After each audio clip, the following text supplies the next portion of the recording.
Hi అండి. అందరికీ నమస్తే. అందరూ ఎలా ఉన్నారు? నేనైతే చాలా చాలా బాగున్నానండి. ఈరోజు ఒక మంచి రెసిపీ మీతో షేర్ చేసుకోవాలనుకుంటున్నాను. అదేంటో కాదండి, కందనకాయ వేపుడు. ఒక చిన్న మసాలాతో నా స్టైల్‌లో సూపర్‌గా, టేస్టీగా అండ్ చాలా సింపుల్‌గా ఉంటుందండి. ఈజీగా చేసేసుకోవచ్చనమాట. మనకు నోరు బాలేనప్పుడు ఇలా కారం కందనకాయ వేపుడు చేసుకున్నామంటే రుచి అద్భుతంగా ఉంటుంది. మనకి ముక్క గట్టిగా అవ్వకుండా చక్కగా వేగుతుందండి. చాలా బావుంటుంది. మరి ఏమాత్రం లేట్ చేయకుండా కారం కందనకాయ వేపుడు ఎలా ప్రిపేర్ చేసుకోవాలో ప్రాసెస్ చూసేద్దాం, వచ్చేయండి. ముందుగా దీనికోసం నేను ఇక్కడ అరకిలో కందనకాయలు తీసుకున్నానండి. ఈ కందనకాయలు చక్కగా ఫ్రెష్‌గా, నీట్‌గా క్లీన్ చేసి పెట్టుకోవాలి. మనం చికెన్ షాప్ నుండి అప్పటికప్పుడే ఫ్రెష్‌గా తెచ్చుకుంటే రుచి చాలా బావుంటుందండి. ఇక్కడ చూస్తే గనక ఇవి 2 రకాల కందనకాయలండి. ఫారం కోడి కందనకాయ, అలాగే నార్మల్‌గా మనకి చికెన్‌లో ఉండే కందనకాయ అనమాట. ఫారం కోడి కందనకాయలైతే చాలా హెల్తీ అండి. అందుకని నేను అవి ఇవి సగం సగం క్వాంటిటీ తెప్పించుకున్నాను. మనకి ఈ కందనకాయకి ఎక్కువ ఫ్యాట్ పట్టేసి ఉంటుంది కాబట్టి తీసేసుకొని కొంచెం ఉంచుకుంటే చాలండి. టేస్ట్ చాలా బావుంటుంది. ఇప్పుడు ఇందులోకి చిటికెడు పసుపు వేసుకోవాలి. అలాగే రుచికి సరిపడా ఉప్పు వేసుకోవాలి. ఇప్పుడు తగినంత కారం వేసుకోవాలండి. మీరు తినే కారాన్ని బట్టి వేసుకోండి. కారం కొంచెం ఎక్కువే ఉంటే బావుంటుందండి. ఇంట్లో పిల్లలుంటే గనక అన్నీ సమపాలుగా వేసుకుంటే సరిపోతుంది. వీటన్నిటిని ముక్కలకి బాగా పట్టించేయాలి. ఇలా ఉప్పు, కారం, పసుపు ముందుగానే వేసి పట్టించుకోవడం వల్ల మనకి ముక్క అనేది చక్కగా సాఫ్ట్‌గా ఉంటుందండి. ముక్క ఎంత వేయించుకున్నా సరే అస్సలు గట్టిపడదనమాట. రుచి కూడా చాలా బావుంటుంది. ఇలా చక్కగా పట్టించేసి ఒక అరగంట పాటు మ్యారినేట్ చేసుకుంటే సరిపోతుంది. ఇప్పుడు దీనికి కావాల్సిన ఒక స్పెషల్ మసాలా ప్రిపేర్ చేసేసుకుందాము. ఇందుకోసం నేను 2 టేబుల్ స్పూన్ల వరకు ధనియా పొడి తీసుకున్నాను. మీరు ధనియాలుంటే హ్యాపీగా ధనియాలు తీసుకోవచ్చండి.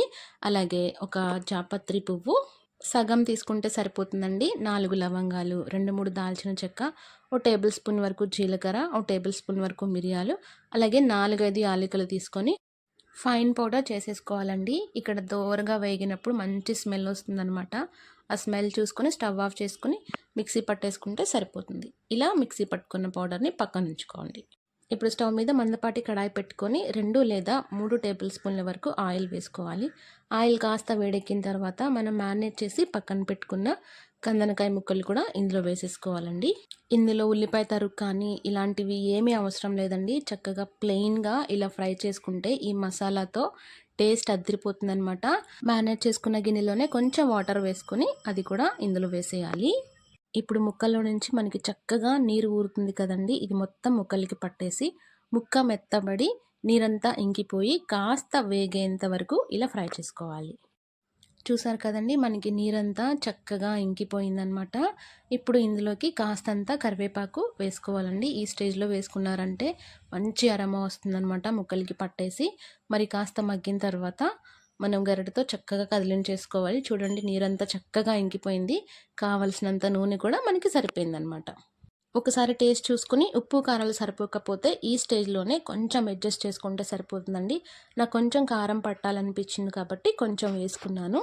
చూడండి, మనకి ముక్క కూడా చక్కగా వేగిపోయింది కదండీ! ఇప్పుడు మనం మిక్సీ పట్టుకున్న మసాలా పౌడర్ కూడా 1 లేదా 2 టేబుల్ స్పూన్ల వరకు అడ్జస్ట్ చేసుకుంటూ వేసుకోండి. మిగిలితే మీరు చక్కగా స్టోర్ చేసుకొని నెక్స్ట్ టైం యూజ్ చేసుకోవడానికి సరిపోతుంది.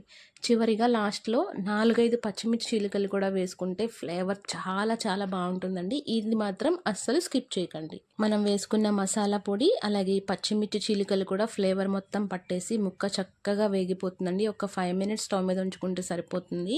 రసంలోకి గానీ, పప్పులోకి గానీ, సాంబార్‌లోకి గానీ, అసలు విడిగా ఉట్టి అన్నంలోకి కూడా చాలా చాలా బావుంటుందండి. ఖచ్చితంగా రెసిపీని ట్రై చేయండి. అలాగే మరిన్ని వంటల కోసం మన ఛానల్‌ని సబ్స్క్రైబ్ చేసుకోండి.